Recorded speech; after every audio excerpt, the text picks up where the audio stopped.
D'abord, ce qui m'a dit, c'est qu'il dédollariser l'économie. Il y a beaucoup de gens qui produisent rien. Il faut la mener soit dans CNPP. Non, théorie wana oe uti Kenya, biso to Holanda yango te. Elonge wande komi Kenya. Théorie na Nairobi biso to Holanda yango te. Vous allez réfléchir te. Nalobi hein. Elonge poison. Ça c'est papa, nalobi hein. Même si ba Congolais baza ba bruti ba kola na mambo ya lobate. Mais tika na lobate. Parce qu'il dit n'importe quoi. Quand il dit que non, les Congolais vont faire des prestations. Laisse-moi te le démontrer. Ceux qui ont raison. Si n'a pas peur de quoi faire, va tableau et zanini. C'est pas sentinelle. Tout n'est là pas on balé dans Gamoko. Ceux qui théorisent est censé. Ba papa tabla lango. Kabambalobani. Ceux qui disent ah, ça va pour Tshisekedi. Mais biloko yango ekiti yebisa biso oti na lango ni on peut t'enseigner au limité mais yo to ça la économie mais tika ngana ebisa Nico le peuple a perdu 40% de son pouvoir d'achat pouvoir d'achat on peut te faire comprendre au limité au chat oui carburant ezala qui na 3000 francs non 2900 non on arrondit non dollar 29 point quelque. Dollar qui a 23 secondes. Dollar est là 20 ou 21, on ne sait pas. Voilà quand tu as posé parallèle, tu as la banque centrale. Mais il y a d'autres, il y a le carburant à la banque centrale. Alors, mon cher, carburant. Un litre, 2700. Et qui était? Le bon c'est presque $1. Non, c'est 10%, papa. Attends, Yoka. Mais on a calculé pour l'économie, ce sont des chiffres. On a calculé pour mais oui, on va te faire des calculs au chat des autres. Papa Sentinelle, aux hommes que il faut que on sala, voilà qui ça va congolais que et l'on est imité. Ane na soni, ya koloba, ya kota ça va congolais et l'on est kiti, il ne sait pas justifier. Ça dit bah autorité inikin au bozo sala les ali moyibi. Et j'invite les autorités à vous interpeller par rapport à vos actes. Parce que, Mbalembele, tout le monde peut s'abandonner Maloba. Tout le monde peut s'abandonner. Si aujourd'hui, au moins, Nico a terminé un tableau na jour J. Mais nous avons la Nico, elle, il a bando kita. Il a une équité.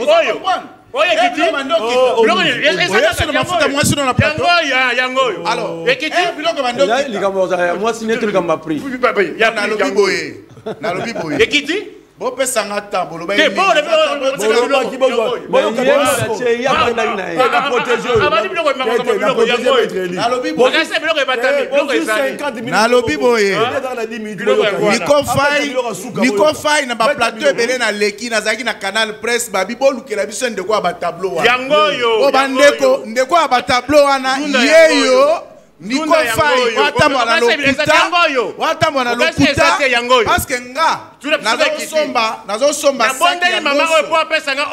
Nico Faye souffrez, j'ai la parole monsieur, j'ai la parole, sois discipliné nalobi boye basengi na ba plateau sur na leki ba lobi bolu ke la biso ndeko atambo na ba mungwa ba nguba ba mafuta nalobi boye mafuta yango nalobi bidon ya huile oyo bidon ya huile oyo na coin ya Gambela bidon 5 litres ezali 8000 bidon ba 8000 toko démarrer ton pays j'ai vu ça 8000 oyo terroriste oyo wazo tambola na babiloko oyo c'est nga ba yiba ngamo na ndaku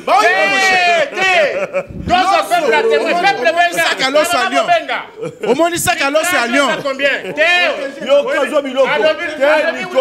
protégez nga sac à l'os ya Lyon sac à l'os ya Lyon oyo toza osomba est-ce que oyebita unité kiti ba mega ikiti mega ikiti parce que mega ezaki 4000 2 gigas, 4000 et comme 3500.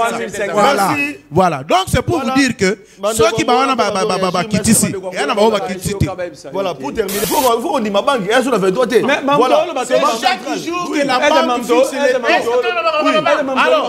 Papa Sentinelle, l'impact y a na sombi 5 kilos ya riz. Il y a sucre plutôt, na 13 000. L'os lion, oh, les os sont à 67 000. Bazote quand maintenant dans 48 000. Est-ce qu'il n'y a pas de prestation? Mais on a bien déco. Yo matembele biso sobuki on a bilanga nani? Et puis aux autres on a biloko ba on lukat ndeko na ngayo partout. Na ba biloko na lokuta. Pourquoi er biloko ekiti? On le kina ba tableau carburant ekiti de 2990 à 2690. Voilà, Fachi. Est-ce que Kiti doit quitter? Nalobi moye. Bana Congo. Au monde biloko terroriste. Yango ya lokuta koko sa peuple. C'est vrai. Biloko Kiti, il y a un déclic. Na ndenge dollar Kiti, na batu mususu parce que zelana Canal Plus. Il y a na biloko belé. Bonjour mes chers. Bonjour mes chers. Le sac du riz était hier à 75 000 francs. Aujourd'hui 45 000 francs. Merci. La farine 65 000 francs. Aujourd'hui 35 000 francs. Nico Faye. TV za radio vous. Nico Faye et Merlin vous. Donc on a le courage et l'honnêteté de reconnaître les efforts de Tshisekedi. Voilà. Papa Sentinelle. Papa Sentinelle.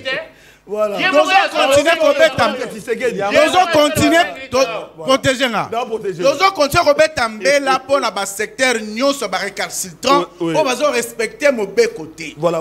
Que ce soit au ministère de l'économie ou à Zako Senga qui va préquita. Na sepeli na Carrefour lobby. Dans le hamburger au Sombaka. Na 3 000 francs 6 peines à mon commis 2400. Yonani potolo bande babote osali lokote donc on a bande qu'on a biso opposition na ba bazana pouvoir passe ya population ebelo ko sala te ba mama bi pupula ba fonctionnaire lelo ba babote osali lokote. Voilà bande konangai ba sentinelle ba sinzili ya mboka izale sengo mingi lisusu po ete mokolelo to kutani to beta masolo ya mboka. Maïmadali koleka na mboka na biso ezali kosala pasi komona ete ya solo d'abord na etali likambo etali baisse ya taux ya dollar sur le marché public boyebi ete dépréciation ya monnaie oyo ya mboka na biso ezali ko susciter ba réaction mokola lobi totali saki bino ndenge nini bandeko na niveau ya lemba ba bukaki sculpture ya Igo Tanzambi. Voilà, merci la réalisation pour na koloba ete ba tomboki parce que boyebi ete monument statue oyo ezali ko symboliser bande ko na biso oyo bazalaka wana pona oyo tali ba échange de monnaie Igo Tanzambi comme modèle tala ba vandalisaki bande ko balandi na lemba pona koloba ete esali passe na biso ete na kitambo magasin ndenge moko bato yoso batelmisaki ba panneau topé ba tableau oyo ezali ko pesa ba prix ya ba taux d'échange ba bazaki ba 18 19 ba panzaki yango na kitambo magasin ba tension et mataki bazali koloba bazali koyoka taux ya banque centrale ezali na 23 soko kei na ba pompe d'essence okoka bango pe bazali na ba prix na bango ezo banate sur le marché 18 500 19 000 20 000 situation oyo bande ko balandi bazali ko accuser gouvernement congolais na basusu ba ko ba ete gouvernement sali musala malamu po ete ya solo dollar oyo ezalaki ya komata attaque opposition ndimaki te toko beta masolo na dowa mokolo ya lobi uti koleka bande ko balandi bolanda kibino moko signature toujours na cadre ya processus ya kimia M23 FC na gouvernement batiaki mokolo to pona koloba ete bazali kokoba na processus ya koluka kimia po ete ya solo na monyele kolo boyebi ete AFC M23 ba occuper certaines localités et sengeli ko solo la donc ezali toujours na cadre ya processus ya accord de paix ya Washington oyo pe dowa azali kokoba toujours na souci ya koluka kimia toko beta masolo ba opposa bakutana na Nairobi mokolo ya lobi bazali na suza 48 heures bande ko balandi oyo lelo ba ko silisa toko ba déclaration na bango qu'est-ce que eloko nini bakiri ko sala kuna mais déjà tozali koyoka mai mazali koleka toko solo la na ba imboka dialogue pona ba kongomani mokonza mboka na Belgique wapi apesa kimbela na epona kotalisa na ba congolais ya diaspora merci na réalisation de bomo la Fachi Beton yewana na mboka ya Bruxelles azali ko tambola na communauté congolaise pe azali face à face na ba congolais ya diaspora pona kotalisa maloba na ye ndenge ya lobelaki likambo etali paix des braves, parce que la main tendue n'a Paul Kagame, il y a communauté internationale, ils allaient symboliser Nini. Pour la Félix Ketulombo, Atalisaki devant la communauté congolaise était Azali Koluka Kimia et que les agresseurs, ils allaient Rwanda, Batoyo Suba Moni Yango, pour accuser Félix Sekedi, Alingi Kimia. Et dialogue en interne, à côté de la Likamo, la peine en gambo Bosusu, opposition, Bako Koba, toujours n'a réclamé dialogue pour essayer de m'apporter Kimia et Kota. Toko Beta Masolo. Nanga ba union sacrée bande ko balandi boko constater qui était dans le vide qui était dans le vide tout allait causer la maître Eli Beni Kamalenga oyo alakaki na ba imboka était à cause la wana vous allez komona e sengelaki Emmanuel Chibambe ya IDPS pe azala na biso parce que ba kongomani boko ba été tomoni kaka ba opposant ba komaki to pe bande koyo bakabola kamalo makanisi na bango proche na opposition bazalaki na o tomoni bande ko union sacrée donc vous allez komona Emmanuel Chibambe qui s'est excusé parce que le était réunion et bengi samaki na ye awa vous allez komona qui s'est allé vide to allez causer la maître Eli Beni Kamalenga oyo esengeli azala na biso azali moko ya union sacrée nanga mosusu déjà bande komi balé basi ba komaki pona ko respecter programme Merlin vous azali biso elongo moko ya ba kongomani o azali ko partager pe vision oyo ya ko défendre la population na pesi mbote pe boyi malamu mona mboka Merlin vous mbote tata sinzili ya ekolo mbote na ba kongomani nyonso mbote na ba kongolais nyonso courageux bazana na Nairobi mbote na bato baza kosala main tandi pe lobi baseraki maboko ya ba patin ya Rwanda na Doha pesi bango félicitations biso to dénonçara bango bapesa na ba mbote mbote na ba congolais nyonso o bazo souffrir mbote makasi na ngai pa wa meso André na ndenga sali makasi biso to perdre 40% pouvoir d'achat asali malamu ba betele maboko kasi tikana lo ba mami balé moko ekoleka na mboka na ngai chopo na Kisangani. Tout le monde a une vidéo. Président de l'Assemblée provinciale a lobby clairement que y a des députés qui ont l'Assemblée provinciale.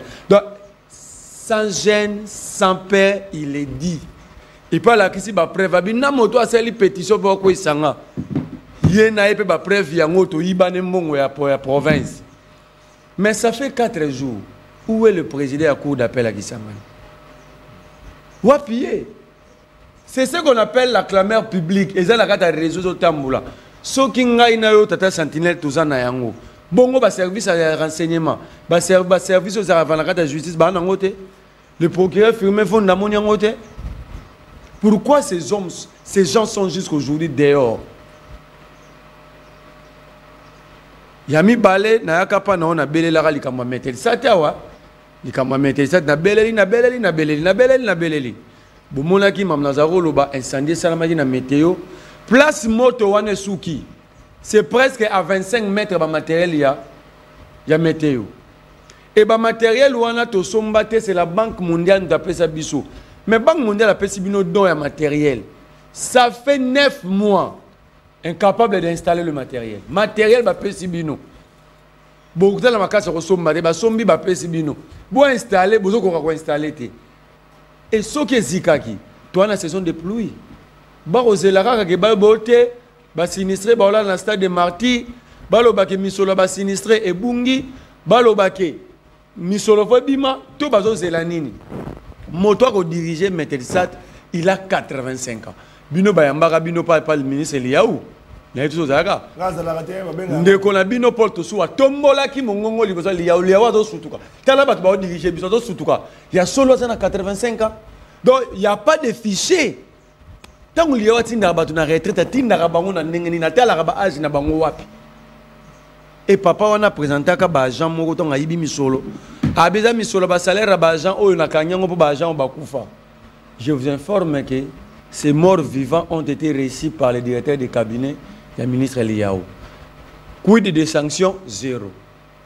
Donc, il y a une prière dans le commun. Maman météo comme l'exabiso. Biso quoi tout dinda. Niko fa yavanda na changu, pembe na mai. Ngai na vanda na malueka, pembe na ba rivière. Biso ne sombu le beti to dinda. Ba continue biso bazo kipete po bangona ba makangu na ba sou mama. Na bana na ba vanda na ba immeuble na ba 8e niveau. Il y a une prière dans le commun pour me à l'accident de la météo. Ah, voilà, Mbela ya mwana mboka mele vous pour na ko passer la population. Alors Nico Faye parce que dollar equity Nico Faye andimaka te que régime ezosala mosala mais lelo dollar ekiti ye kuta atambola na bateau d'échange est-ce que lelo Nico Faye akoka soni te na batableau atambolaka nango pour régime ya Tshisekedi quand même ekiti tozokende na to ya 16 au Kabila tikaki voilà mwana mboka Nico Faye boye malamu mpe mbote na yo mbote mwana mboka micro na yo faut na pembe na yo mbote mwana mboka na PCP co-débatteur na o nanu bayete mbote tozawana tellement que ya koloba eza ebele makasi na koki ko s'en passer na rappel national te nazali ko rappeler peuple oyangai que lelo to komi déjà na 1210 jours banda cité na biso abunaga na ekenda 256 jours pour na ville ya Goma où yali chef ya province ya Nord Kivu 236 jours pour la ville de Bukavu, où elle est chef de la province à Sud Kivu, 61 jours, banda saison de pluie et banda officiellement.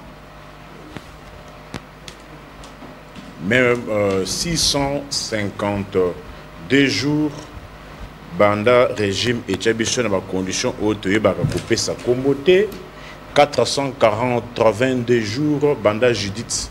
À comment mon conseiller à gouvernement na Allemagne d'Afrique et puis 6 ans et 287 jours au yoba congolais allemand d'Afrique les lobes américains tobo sana défilé à indépendance et puis 201 jours tokosi salelo ba oyo tubanda ki kolobela ba bengi ba lobi mosana yo salaki dénonciation au salaki et fouti les lots bakokende na banque pour ba fongola ba compte bazaba nani bazaba magistrat auto bengi communément M25 boyebike banoma ki bango depuis le 28 mars de cette année ti les lots babanda ki kofuta mate ba mususu kutu ba kufi bakangami parce que bakendaki babandaki kosala misala oyo ezalaki incompatible na musala magistrat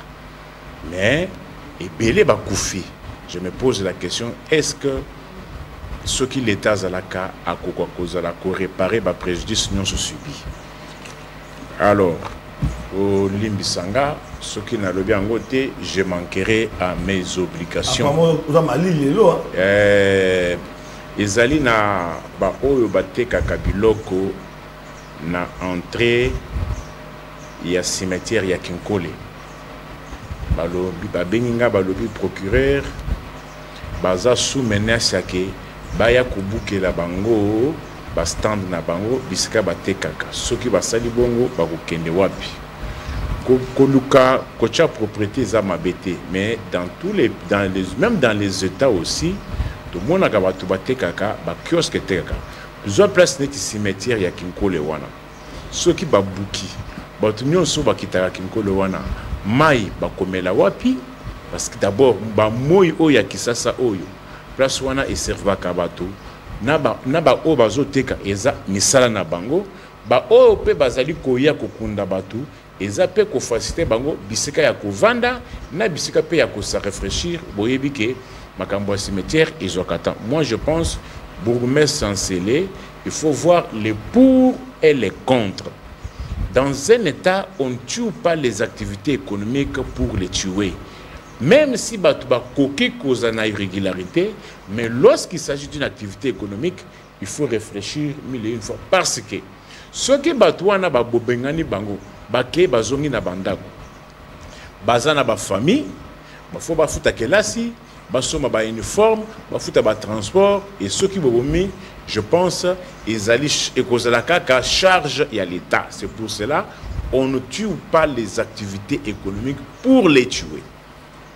Voilà bande konangai parce que Toroba qui était tout dans 4 sujets très importants mais na linga qui tombe dans ma solo na état social parce que social na ba congolais ils ont dépendre na likambo zo les kanambo kanabiso de voix s'élève partout hein, pour commenter cette actualité. Il y a des prestations, il y a monnaie locale, monnaie nabiso de bengi franc congolais Moi, je Nico Faye, tu m'as dit pour qu'il y ait une politique Merlin Vouvo. Alors, dépréciation à monnaie, taux d'échange, tout le monde a dit qu'on est là dans la vidéo, on ne comprend pas. Mais le gouvernement a eu mon canot. Les dollars de Kiti. Et c'est un côté et c'est un côté. Moi, je ne veux pas. Bon, Ngaï Nazala Kaka, l'homme le plus heureux. Le plus heureux, pourquoi? Parce que Ngai na bandaki kosala yango, bandaki kolobani ni yo surtout yo malobano ezakinen. Yo kaka, est-ce que kaka dollar et kaka biloko talo? Ozo mona guerre ya Ukraine te. Ozo mona Covid te. Ozo mona nini cause exogène. Bisika nyonso biloko et mati. C'était ça votre discours. Voilà. Mais comment expliquer les leçons de ton sur le Moutuna? Les guerre Ukraine ici.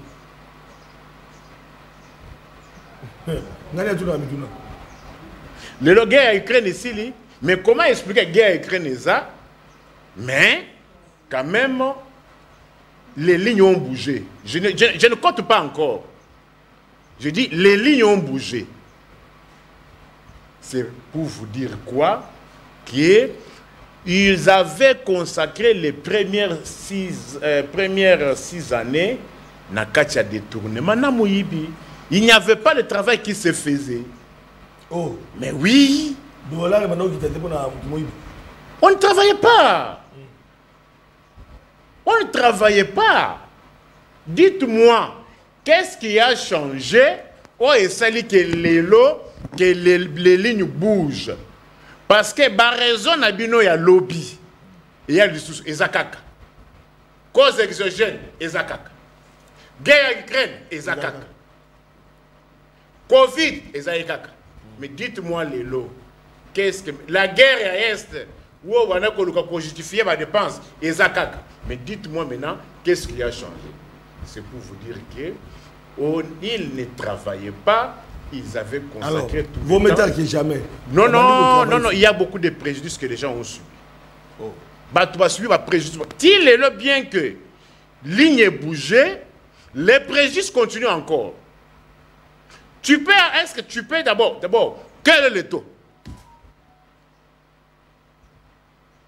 Vous tournez à Liboso. De 2. Le taux même fixé par l'État. Na ba service oyaye aza ko beto wana. Vous êtes d'accord nanga? Na zu témoignage. Ya batumoko bakenda ki na maison communale ya Ngaliema. Po bazo ba attestation ya ba de bonne vie et mœurs na ba naissance. Kuna ba boy $, mais bazali ko exiger $10 na to ya 28 000. Non, non, non. Na maison communale ya Ngaliema. Tikabo. Je vous dis. J'ai dit ceci. Bazali ko libosa ya kaka oye $10 parce que tu vas pas comme ça ba attestation. Ba $10. Ngana zolo bakaka. Ezala en face ya maison de l'OIA. Ezana Aru. Ezala Goma c'est le Congo. Je dis ceci. D'après les témoignages, on m'a dit que les loba attestation de naissance n'a pas bonne vie et mœurs na maison communale de Yangaliema ba komi kobo ya bandimi $10 baza kobo ya $10 ba exiger francs mais francs wana il faut payer ça bango 28 000 francs même la lingua ah nous avons cette attestation à bonne vie et mœurs na attestation de naissance pose inscription na IPCA à un franc c'est 28. Les cas sont les gens. Pour vous faire voir que nous sommes en direct, réagissez. Réagissez. Avec des messages. Voilà. Donc SMS message. Ngamoko. Lobby. Na station il y a essence Sonaïdroc. Oh, il y a l'État. Station il y a Wapi. Station Oezana, triangle, il y a comité urbain, je crois, non, Roi Baudouin. Donc, cour de cassation. C'est ma cour de cassation. En diagonale, la maison communale à Gombe. La maison communale, c'est en Gambo, justice, Bango, Baza Boye. Pour qu'il y ait direction ou identification ya un wana na triangle wana nazo yo ka banque centrale azolo babaka na radio mais bango balobi bango bon pesanga balobi est-ce que banque centrale a été à carburant soko ligi carburant o ya to ya 23 25 wana kende na Congo na banque centrale awa to na biso na sona hydro awa eza 20 na Kinshasa na Gombe nazo na boy ko kende na privé na tikali kaka na angle ya l'état. Maintenant dites-moi maintenant si j'ai $10 que au gomi ko boya $10 document o bana ko pesa na $10 o ko sengela ngo 28 000 francs sikoyo wana eza sur $10 ou bien ekomi 11 ou bien $12. Côté téléphone, tu fais tout sur la na tuni yo. Document o esoma maka $10. Bien que na mona ba maison comme ça $15. Oh. Oui, attestation wana.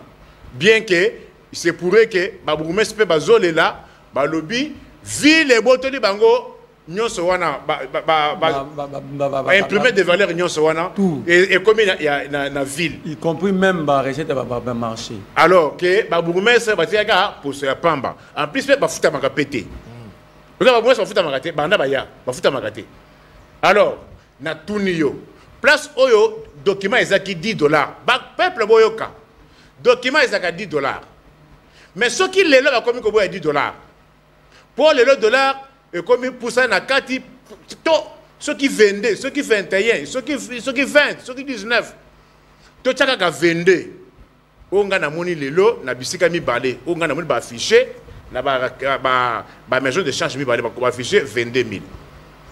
Alors, je pose la question. Ceux qui lelo, bazako 5 documents, ils ont na 28 000. Est-ce que ils allaient les sous $10 ou bien to komina 12 ou bien $13. Tu communes à 12 ou bien $13. Est-ce que dans ces conditions-là, est-ce que babungisi makambu ya peuple? Peuple oyangai naza koloba na yo boye. Changement est salami na niveau numérique. Mais en réalité, situation dans certains produits est empirée. Et s'empirer. Pour nous dire oh l'osso, l'osso avant ce seulement, l'osso zaki ba Lyon ba bébé za komaki 58 000 60 000. Wana tof mais bilo ekitika malembe yoka numériquement yoka numériquement. Ce qui dollar ezana 29 000.2.3. Sac à l'osso 58 000 60 000. Et il y a combien de $? $20. Mais ce qui est l'eau, ça qu'à l'os, il y a Lyon ou bien il y a bébé. Et qu'on achète entre 53, 54, 55 000. Les lots, ils ont combien de $? Au-delà de 20. Au-delà de $20? 23, 24. Est-ce qu'on a résolu le problème? Toi, il y a un calcul. Comment? Boyoka. Ça que l'os c'est qui 60 000, 59, 58 selon les endroits. Bébé ou bien Lyon. Mais toi il y a $29.1, 29.2 parce que bah magasin bah ça là 29 quelque chose. Mais les lots toi ils ont 22, 20, 21. Dieu bisanga sikoyo. Ceux qui ça que l'os c'est commis 50 000, 51, 52 000. Est-ce que qui a perdu? Voilà, il y a des réactions de comment on a commis bonjour to Kondolango. Commune délimitée, Babina limitée. Bazo Senga 28 000 francs pour les documents administratifs. Au boy, au Kei. Est-ce qu'on a progrès à ça avec les bandas? 28 000 francs. Babina commune limitée. Donc, Dora qui commune à Lingwala, Neko. Ngaliema. Alobin Ngaliema. Alobi si vous commune limitée, bah on paye 28 000. Donc, tous on comprend encore dans la réaction. Bande ko on comprend encore dans la réaction. Donc, toi, il y a maison commune à l'État. Maison communautaire à l'État. Donc, l'État. Donc, on dit sa banque centrale. Bango Mogo. L'État de Bundaye Mogo. Il y a des gens comme ça, ils frappent. Et comme ça va et comme ils frappent. Au pays, si on va franc, babandaki awa permis de conduire bazoboya franc congolais. Permis de conduire oya l'état babandaki boya franc. Mais lelo bazoko exige balobi $10 oui. Encore une information bandeko balandi. Salut papa Sentinelle, ça fait très mal mais c'est vrai. Na campus frais d'enrôlement na franc congolais balobi $10 balobi frais d'enrôlement na franc congolais et ça 28 000. Mais balobi $10 na 28 000 francs. Où en sommes-nous? Il faut payer les frais académiques en francs na 28 000. Donc, c'est-à-dire babi même na campus pour les frais d'enrôlement à $10 pour foutre appeler la frais académique. Vous aurez na 23 000 baboy. Donc babi na 28 000. Donc ton commis paye dans milieu il y a université. Et campus il y a l'état. Oh la mission place donc voilà. Ma réaction il y a déjà de partout pour na. Non, fait ça battre jusque là tu le privé. Dans le privé, l'État. Donc, tu vas dans l'État parce qu'il y a des confusion. Tu supermarché, moi, ben, moi, de Flavien, balobela biso. Na ba école, ba komi kobo ya paiement des frais scolaires en dollars. Il faut qu'on foute en francs. Malheureusement, il y a 28 500. Na ba école privée. Donc, cette histoire, ils ont posé problème. C'est un régime à problème. Pas problème. Un peu balobi, papa Sentinelle, na école d'application de l'UPEN. Papa si précision sur EDAP. Minerval Ezali Nato, il y a 28 000 francs. Ezanini, école à l'État. Donc voilà. Responsabilité au gouvernement. Moussou a combien? Bonjour Ndeko. Awana limité na quartier Ndanou, école Moko Komo Nango, La Fontaine. Bazobo ya $. Ceux qui ont mis $, bazoboya, ezan ndeko, monaka, tona bango 28 500. Donc, l'école privée, on est à 28 500. À l'université, à l'État, 28 000. Donc, ils ont nagé wana. Donc, ils ont capturé ma photo, ils ont preuve pour la voilà. De quoi aider biso en tout cas image de tout na régie il y a biloko pour na renchérir biloko Nico Faye auti koloba awa donc de merveille toto image des ali ko ya kuna na réalisation ba pesi président ba prix il y a basak ba kanga na minute photo akangi photo sikoyo au moment où nous sommes en train de parler voilà akangi photo na minute la population n'a pas senti bazo réagir donc on doit tenir la photo quand à l'instant nous sommes en train voilà ba de comme merveille toto c'est qu'il n'est pas là voilà les réalisateurs là j'envoie na numéro il y a un régisseur voilà tozo ko banga na okoba bandeko balandi bolanda donc c'est-à-dire la population commence à réagir merci beaucoup bazo réagir na biso directement d'un moment à l'autre tout le monde a pris à basaki alors so pour mettre un peu qu'on renforcer makanisi il y a ndeko mususu lobby salut ndeko biso awa na ngaba pour na kozwa attestation de résidence $15 mais tôt il y a 28 500. Donc voilà. Alors, par réaction, ils ont kiendé. Donc, on précise que non. Na kin marché au sombi et loco, il y a moins de 10 000 francs au $, par côté KT. Donc, na kin marché, sur OK, voilà de comment vous sous précision. Parce que ceux qui OK au somba, il y a moins de 10 000 francs. Il faut se botter là à $10. Nous avons à $100, ce million à $5. Voilà, tu as dit que alors ndeko bakisa nanu parce que l'état dozo ba image kuna toko baka na koba na kapotene. Ngai kutu na estima kina kulutu na ngato vana biso. Yo so la kana. So la kana peuple. Parce que automatiquement loba nyoso ya ngwana. Oh. Donc si ba dépouiller biso na ba idée. Bandeko ezali à téléphone. Donc le peuple a perdu 40% de son pouvoir d'achat. Quand les gens applaudissent, c'est ce que Nico Faye voulait dire en dire. Ça veut dire que jouer sur le plan numérique. On a la somme méga. Na Orange Man. Hein? $1, 2470. Pendant que na la banque $1, 23. Voilà ce qu'on a méga. Voilà ce qu'on a méga. Automatiquement, bakati même conversion en monnaie en ligne. Nous avons un dollar, na bongo la on a franc. Même à Esbakati. Ah. Voilà. Yoka et le professeur Godé pour la lobby. Ignore dans tout le monde ça poto ça le roi Nico Faye. Donc toi que na mamba batali banda te ça la carte na bango. Godé pour dire précisément ceci. Pour nous, on va faire changer la nationalité Kalata. On va Burundi. Bon, vous avez appréciation économicide. C'est un professeur de sciences économiques. Du franc en RDC. Des fortes lumières noires sur notre économie. 1. La RDC est un état fiscal, car le gros de ses recettes proviennent de la fiscalité. 2. Les recettes de la DGDA, de la DGRAD, les régies provinciales sont quasi totalement alignées sur la parité franc-dollar. 3. Dans ce contexte, il y aura un déficit budgétaire profond. La masse salariale dépassant par moment la moitié de nos recettes courantes, le gouvernement risque de connaître la faillite.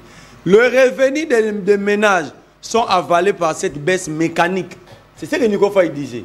Cette baisse mécanique du taux d'échange. Les entreprises dont les transactions se font généralement en dollars verront leurs charges augmenter. La paye qui se fait en monnaie locale. Risque de congés techniques et de chômage. 5. L'augmentation des réserves obligatoires via l'ajustement du taux franc-dollar constitue des charges supplémentaires pour les banques commerciales. Cela risque de nous conduire à l'instabilité financière. 6. Il est inadmissible qu'on recourt aux réserves d'échange pour faire apprécier une monnaie qui était déjà artificiellement, sur le plan numérique, artificiellement stable. Il est professeur des sciences économiques et député national. 7. Les réserves d'échange de la RDC sont le fruit des appuis du FMI et du rachat de la fiscalité. Tu aurais un résumé. 8. Ça te peut pas comprendre. Et non des excédents commerciaux. Ces détails et détails, on n'y touche qu'en cas de crise. 8. Solution. La BCDC doit arrêter immédiatement la collecte du premier et deuxième palier des réserves obligatoires, extourner au moins une partie des réserves obligatoires perçues lors du premier palier et se pencher sur le rapatriement des devises par le minier. Ce n'est pas à l'économie. Ce n'est pas à l'économie. Et ça, l'économie, il faut y faire biso. Mais biso n'est pas vers l'économie. Solution à l'obité. Il faut pas que ça la recours à la réserve d'échange. Réserve on va mettre sur l'obit. On va travailler pour apprécier les fonds congolais. La réserve d'échange. C'est ça qu'il explique. Que la réserve d'échange, il y a un appui budgétaire, il y a la Banque mondiale. C'est pourquoi Christina Lagarde, tant que le dollar est bandiga au Kita, a 5 ans qui audit, il y a FMI, la réserve d'échange. On met les documents là. Bobeta, site, il y a groupe, il y a site, il y a Facebook, il y a Radio Kapi, même dans Twitter, il y a Bango. Il faut auditer, Bissot. Auditer. C'est ce que Godé peut essayer d'expliquer. Imagine si ça les rétention en franc congolais. Ça dit bah Kangni bah franc congolais. Le lot va foutre en franc congolais, aucun n'a pas distributeur exact. Obligé de convertir en dollars. Sans convertir en dollars, ils ont le rôle de somme en dollars dans la banque. Mais c'est ça non? Quand on a salaire non. Quand on a salaire non. Alors ça va foutre à Moutou 270 000. Soit qu'à la banque il sort avec $100. Mais soit 100 dollars à la banque 270 000. Aïe nango libanda, soit changer na tout à 20, il perd combien? À qui profite-t-on? Mais c'est assez simple. Moutou a foutu à ma part l'État 270 000. Bo kangi ba franc nyonso. Bo pesier 100 dollars. Parce que tant que dollar est à 428, l'État va foutre à na 90, bateau 116. Dollar est quitté, l'État va foutre à na 70, mais en faisant la rétention en monnaie locale. Si vous avez 100 dollars, on va changer la banque centrale. On va changer pas cambiste dans le coin. Est-ce que l'État peut avoir après ça va placer soit on changera pas na yimoko na l'État. La banque à l'État va changer. Déjà pour faire ça, il faut tout ça entre dans le cadre de transport et mobilité. Oui, ça va être dans 100 dollars dans Maloukou, il faut être banque centrale. Ça aussi c'est un problème. C'est un problème. Voilà. Les régimes ici c'est un problème. À tout le monde, il y aura solution. Donc, ici, la meilleure façon de stabiliser, on va quitter ce sujet, oui. La meilleure façon de stabiliser la monnaie ou de donner de la valeur à la monnaie. La Chine avait tenté la monnaie locale. Chine est Simbate. Ça à 40% parce que la monnaie chinoise est bimaraté. La monnaie chinoise, c'est comme le franc congolais, ce n'est pas une monnaie commerciale. Même la monnaie congolaise n'est pas une monnaie commerciale, ni ici chez nous, ni à l'extérieur. Sauf que les gens dans la maison, dans la boîte, dans la terrasse, dans le restaurant. Masanga top repas plat, on va donner $10. Balongo li $1, mais bah 28 000 francs en francs congolais. Même Damas, même Boki. Mais là, l'objet qu'on vérifie. Total molara non. Donc, bah tu as sur prix na dollar. T'es pas sur $10 na dollar, euro peut être 20 000, euro peut être 21 000. Parce que bah si bah tiens on a franc, mais na to on a kala. Ça veut dire qu'il y a un travail à faire. Ouamesso s'est précipité pour jeter du poudre aux yeux et à Congolais. Donc, Asungi Tshisekedi. Asungi te. Exactement. Ouamesso fa Asungi Tshisekedi. Bazan a cartel moko. Oh. Bah yo kani ba beta biso frappe. Contre la population, non, le peuple d'abord. Mais dans le peuple d'abord, mais vous faites perdre à ces peuples 40%. Voilà, merci. Voilà. Bah prix, bah y a bande ko tindi na minute ba ko kanga ba supermarché, population azana biso longo ba ko landa biso. Na bokebi donc prix à basa qui a l'osso. Ça qui a l'osso bébé 45 000. C'est au-delà de $20. Mais lorsque le dollar est à 28, ils ont été comme à 54 000, donc moins de $20, $19. Ici c'est plus de $20. C'est comme ça qu'on calcule le pouvoir d'achat. Est-ce qu'on a perdu ou on a gagné? Donc, Boye, le problème est que je dois jouer numériquement. Ça veut dire que le problème, ce n'est pas que Ezagui a 56 000 et comme il a 45 000. Tant que Ezagui a 56 000, ça représentait combien de dollars? Na 45 000 avec les taux actuels. Ça... Comment arrêter cette hémorragie? Mais Moutouabanda qui y a j'ai aimé ce que King Alech a dit. Mais vu qu'Alech soit musicien, il est expert en économie monétaire. Alech soit musicien. Parce que les gens pensent que c'est un expert, il est consultant au niveau Libandawa. Il a sollicité un débat avec Ouamesso. Oh, Tikabou. À l'objet, Ouamesso a vendu. Balouka 13 jeunes ou 30 économistes indépendants. Baïba vendu. Débat na Ouamesso lui pose des questions. Vous allez comprendre beaucoup de choses. À Tchagiyo, à Tchagindego, Israël Moutombo, attendez quelques journalistes. Abibo et Debisso. Parce qu'aucun économiste est sérieux. Désormais, personne ne peut croire à Ouamesso. Par exemple, je te donne un cas. Les lots, maman, l'oupang, même babaye, balingi soit mon dollar. Oui, oui. Balingi franc congolais, mais la taux est à 28. Oh non, non. Mais vous comment exagérez? On a tout exagéré. Bon, baboy, bon, pour n'aller $100, ça a $100. Baboy, le dollar, peut-être une raison, moi. Si on a exagéré. Pour $100, ils ont $100. Et ça, M. Franklin, ils ont M. Franklin. Ma maison communale. Ma maison communale. Bonjour, Papa Sentinelle. Même dans la commune, il y a Kassavoubou, $10 égale à 28 000 francs pour aux documents. Il y a l'État. Même dans la commune, il y a Kassavoubou. Monsieur le journaliste, je suis étudiant à l'Inikin. S'il faut payer les frais d'enrôlement en France, c'est 28 000 francs, y compris les frais académiques. Alors, on nous dit que le taux est de 23 000. Où est la vérité? N'est-ce pas les rames d'une autre forme? Un étudiant qui pose la question. Vraiment, c'est très sérieux. Ça, c'est un étudiant qui pose la question. Pour payer les frais d'enrôlement, ils ont 28 000, na toi $10. Mais la banque, ils ont 23 000 francs. Mais si est-ce qu'ils allaient ram forme mosusu à ramter oh baza frapper ba pota sigana ba frapper ba sigati de tout monde ça le peuple voilà donc le peuple réaction tout calcul fait le peuple vient de perdre 40% de son pouvoir d'achat. Alors, de comment soit Tindia Waki. Alors, Tokundolango, Papa Sentinelle. Voici ma participation. La récente baisse du taux de dollar en RDC ne semble pas être une victoire économique, mais plutôt ce que plusieurs perçoivent comme une deuxième grande arnaque du siècle après le scandale du RAM. Nous évoluons dans un système où le gouvernement applique des stratégies qui impactent la population sans explication claire, de manière subtile et déguisée.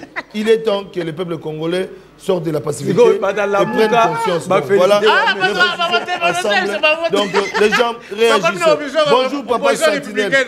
Biso awana masina sifoko école Yedidia Baboy Kozwambongo ya Minerval en dollars. Dans lobby, il faut na franc Nato, il y a 28. Et Jean de Kogilit, Kuna, il y a Massina. Bon, Gérard, depuis la commune de Djili, au quartier 6 sur Avenue Mampoko, nous dénonçons la construction d'une morgue sur notre avenue. Aïe, aïe, aïe. La morgue était vraiment. Mais c'est important, côté, Batongi à morgue, voilà. Ndeko a profité de micro papa Sentinelle, Azali ko dénoncé, Bandeko Balandi. Merci beaucoup, Ndeko Alobi. Papa, nous, avant les sacs du riz, c'était 75 000 francs. Aujourd'hui, 45 000 francs. Il faut être honnête. Hein? Mais, Babi, tu affiches la photo, mais tu refuses de lire les messages que tu fais avec les autres. Pourquoi? Voilà, vous m'accusez, j'ai lu comment. Voilà, il y a beaucoup de messages, Bandeko Balandi. Donc, voilà, tous ceux qui ont Babi, il faut dire massacre qui n'a jamais. Et qui tient à 45 000 francs. Jamais. C'est là. Sac à l'osso avant la turbulence Oyo et Zalaki 60 000. Il y a 3 semaines, sac à l'osso a dit 60 000. Donc, on a à Kosibiso. À Kosi. On a Kosibiso. Voilà ça qui est là qui. Tout ça là. Alors, maintenant, la faute est comme qui? Bandeko Balandi. Toyemite. Donc,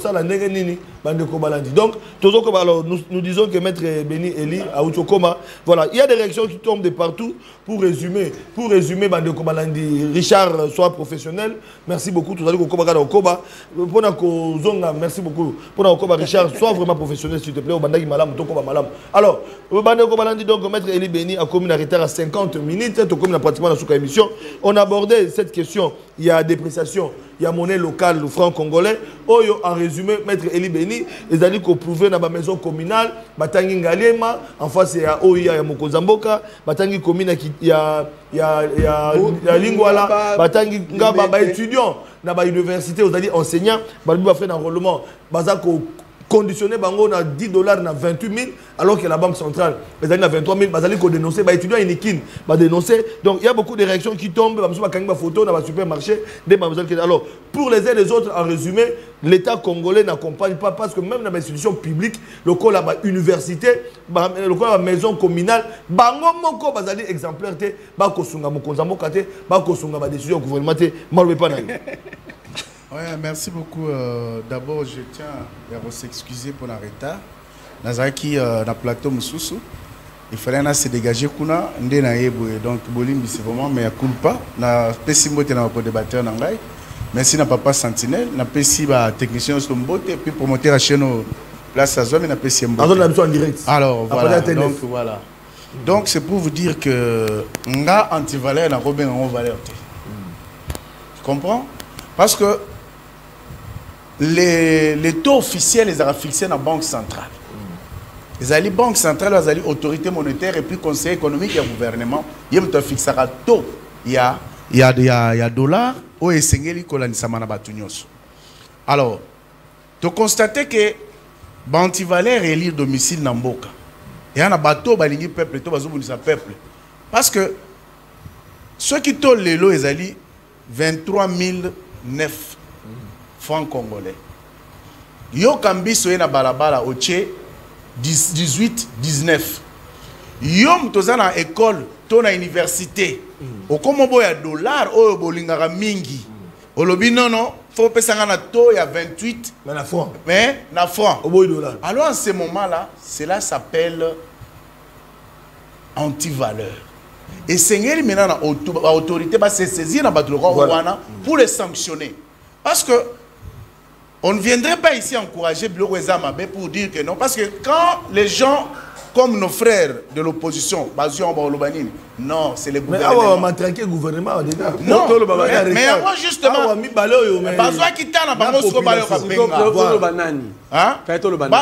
parce que Bango, gouvernement. Est-ce que le gouvernement d'Aibisi Kambi soit dans le coin, il y a venu colonel Ebea, que tu as $18, 19.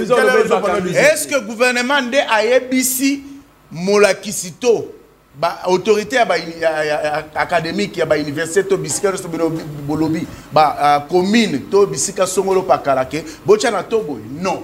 Donc ça veut dire que toute personne qui contrevient à la décision où ils ont maltraité le peuple, voilà, alors, 18 500. Voilà. Donc c'est-à-dire que bateau nyonso, ce sont des gens qui commettent des infractions. L'État tini bangote. L'État tini bangote. Parce que l'État agit au travers de l'autorité établie. Très bien. Alors, l'autorité établie en cette matière-là, c'est la Banque centrale. Cette Banque centrale a dit que jusqu'à preuve du contraire, ton langage est 23 9 francs congolais. Est-ce que tu crois que le baquet, cadre est formel, est légal, établi et le biboy, yo que tu as pris oyo, c'est-à-dire au contrevenir na oyo est légal, soit au commettre l'infraction. C'est la raison pour laquelle le Monique, en réaction na oyo wana lobby a salué la décision de la Banque centrale, oyo a tindi ba inspecter na terrain la police, ba traquer ba kangi ba kambis te belé, ba te belé au bazali ko ça la dépravation ya monnaie na biso. Na kokoïba peuple, pour traquer le peuple. Parce que quand vous maltraitez le peuple, alors à ce moment-là, ce n'est pas bien. Maintenant, il y a un cas aussi, parce que les étudiants vont dénoncer, au moment où nous sommes en direct, les étudiants vont enseignants à l'université, les étudiants vont dénoncer que si il y a unique, enrôlement à $10, bah aux on a 28, bah boy même 23. Voilà, papa Santilène na chema ina ma, na chema ina ma, na chema ina mon côté, papa Santilène. Communicateur il y a Igno Sake, oh il y a Pemba Thierry. Monsenepo. Azana Sonaidro be. Ouais, Sonaidro. Sonaidro. Sonaidro. Ah PC. Sonaidro oyaye. Baza kozoto na 20. Alors, Sonaidro. Voilà. Donc ça m'appelle ma institution. Justement, je ne veux pas me dire. Ce qui est mauvais est mauvais. Ce qui va à l'encontre des cadres établis formellement et légalement viole la loi et viole ce qui est formel. Ça dit que l'autorité iniquine au besoin ça les ali moyibi. Et j'invite les autorités à vous interpeller par rapport à vos actes. Parce que Mbalembele, tout le monde peut s'abandonner maloba. Si aujourd'hui, au moins Nico a terminé un tableau na un jour J. Mais nous avons la Nico, elle biloko bando kita. Biloko ina kiti. Oyo. Oyo kiti. Biloko ina. Yango. Alors, ekiti biloko bando kita. Likambo moi signé tout comme pris. Ya na lobi boye. Na lobi boye. Ekiti. Bon pesanga tambo lo ba. Ke bon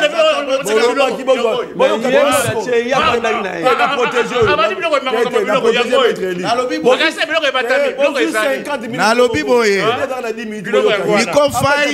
Niko fai na ba plateau ebele na leki na zaki na canal presse ba bibolu ke la biso ndeko ba tableau wa. Yango yo. O bandeko ndeko ba tableau wana yeyo. Niko fai watamwana lokuta parce que nga nazo somba souffrez, j'ai la parole monsieur, j'ai la parole, sois discipliné. Nalobi boye basengi na ba plateau so na leki balobi bolukela biso ndeko atambola ba mungwa ba nguba ba mafuta nalobi boye mafuta yango nalobi bidon ya will oyo na kwa ya gambela bidon 5 litres ezali 8000 bidon ba 8000 toko démarrer to pays j'ai vu ça 8000 oyo terroriste oyo wazo tambola na babiloko oyo c'est nga ba yiba ngambongo na ndako sac à l'os à Lyon au moins sac à l'os à Lyon protégez nga sac à l'os ya Lyon sac à l'os ya Lyon oyo tozala osomba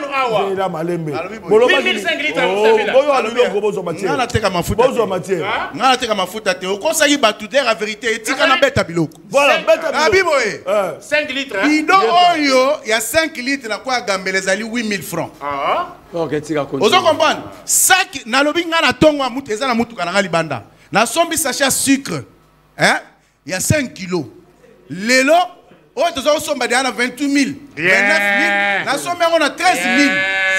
Est-ce que Kiti doit quitter? Ça 13 000. 13 000, mon cher. Donc, peut ça va prix. Oui, Kende na quoi ya Birmanie, Kende na Birmanie. Il y a quelqu'un qui réagit à lobby, d'ailleurs, maître Basungi, dit que non. Voilà, il y a un tableau, on a raison parce que nous sommes arrivés à la fin. Voilà. Banque centrale, toi, le lot de Kiti na 21. Voilà. Donc, il faut qu'on dise ma banque, elle est sur la 23. Mais voilà, c'est chaque jour que la banque fixe les prix.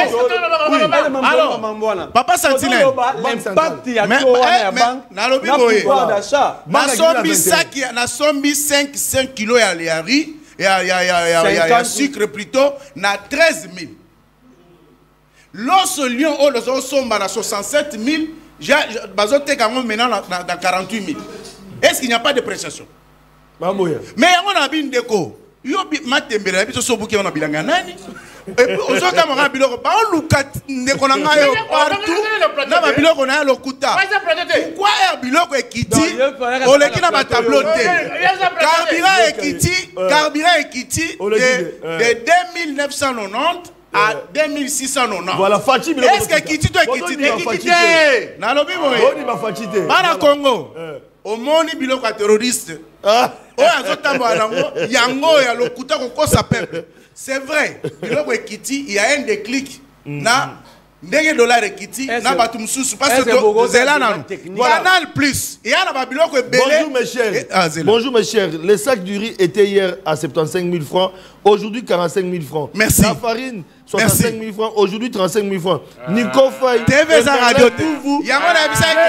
Nico Faye et Merlin vous. Donc on a le courage et l'honnêteté de reconnaître les efforts de Tshisekedi. Voilà. Papa Sentinelle. Papa Sentinelle. Voilà. Nous allons continuer à protéger. Nous allons continuer à protéger pour le secteur récalcitrant. On va respecter mon côté. Voilà. Que ce soit au ministère de l'économie, ou à Zakosenga qui va préquita. Na sepeli na Carrefour lobby. Dans le hamburger au Sombaka. Na 3 000 francs 6 peines à mon amour 2400. Na Carrefour voilà. Donc, dans le Bible, Papa Sentinelle, on doit faire. Et là, on doit tambela. Et ça, la société belé, on va respecter le roi Canal Plus. Na tongo na salir abonné, na série abonné, na évasion plus. Ouais, ça a $40. Tout le monde est quitté. Ah, bah on peut pas quitter. Bah quitter Canal Plus. $40. Dans le Bible. Bah respecter tout. Non, non. Lorsque. Non, non. Problème la moralité. Non, non. Non, non. Écoutez. Problème na Merlin, vous Moudiaïdine. Problème c'est que tu retiens Zaboui. L'État a réduit le prix à Biloko. L'État a réduit. Il y a des secteurs où le prix est quitté. C'est pourquoi je cite Canal Plus. C'est pourquoi je cite 5 à sec. Oyo Bilamba. Ndé na la tia mbo outil pressing. Ndé ils avaient 35 000 ensemble, ils avaient 35 équité. Mais voilà. Nous dénonçons Canal Plus. Bah secteur est belé. La question n'est pas la question du taux, mais la banque centrale. De quoi on parle? Il y a réduction du Papa Sentinelle. Est-ce que réduction est à bateau et Zali les $10 non. Le débat sur le taux ou il a dénoncé. Il a condamné. Alors il expatrié, le ministère de l'économie a décidé de réduction à Biloko. Il y a des secteurs où on n'a pas touché.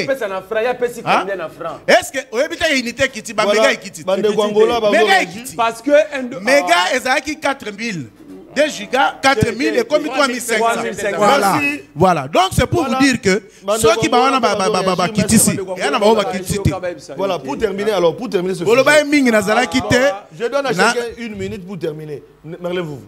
Na regretté, na kulutu nangai et maître Libeni.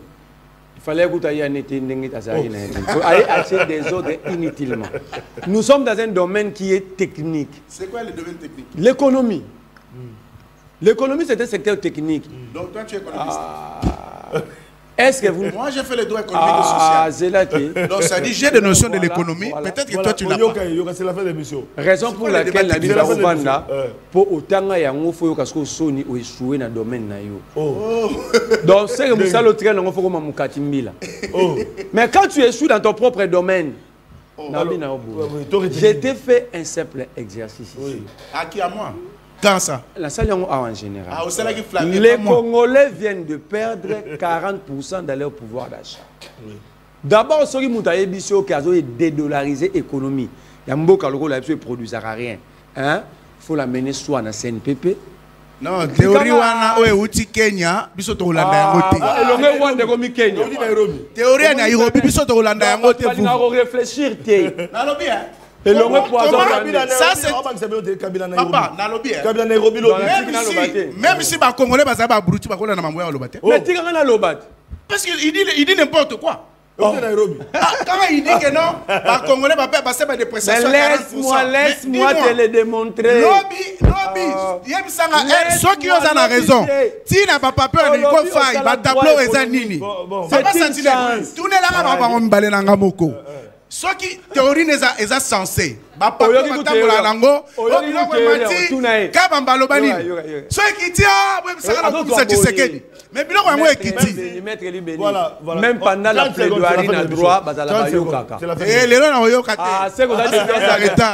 Ça veut dire quoi? Ça veut dire quoi? Batu oyo bazal bazwala bazala raisonnement. Siko yoki ta bandi lo bagam. Na biloko ba bisa bisoti na nango eza nini? Voilà Moudjadi. Ah papa. Bazo expliquer les techniques économiques. Si réellement ce qu'il dit a un sens, hein. Yebisa biso oti na nango nini? On veut t'enseigner au limité. Tu vas m'enseigner les choses. Mais il y a un droit économique. Mais tu quand même ça. Le peuple a perdu 40% de son pouvoir d'achat. Pouvoir d'achat. On veut te faire comprendre au limite au chat tout plaît. Carburant, c'est qui n'a 3000 francs. Non, 2900 non. Non, on arrondit non. Dollar 29 point quelque. Dollar qui est à 23 secondes. Dollar est à 20 ou 21, on ne sait pas. Voilà quand tu as posé parallèle, tu as fait la banque centrale. Mais il y a d'autres, il y a le carburant à la banque centrale. Alors, on a mis carburant. Un litre, il faut comprendre. Un litre, 2700. Le bon c'est presque $1. Non, c'est 10% papa. Attends, Yoka. Mais on a calculé pour l'économie, c'est des chiffres. Mais oui, on veut te faire des calculs au-dessus des autres. Papa Sentinelle, ozomona ke effort bandeko ba osala bala kisaba congolais ke eloko esamite. Bande na soni ya koloba ya kotaisa ba congolais biloko ekiti, il ne sait pas justifier.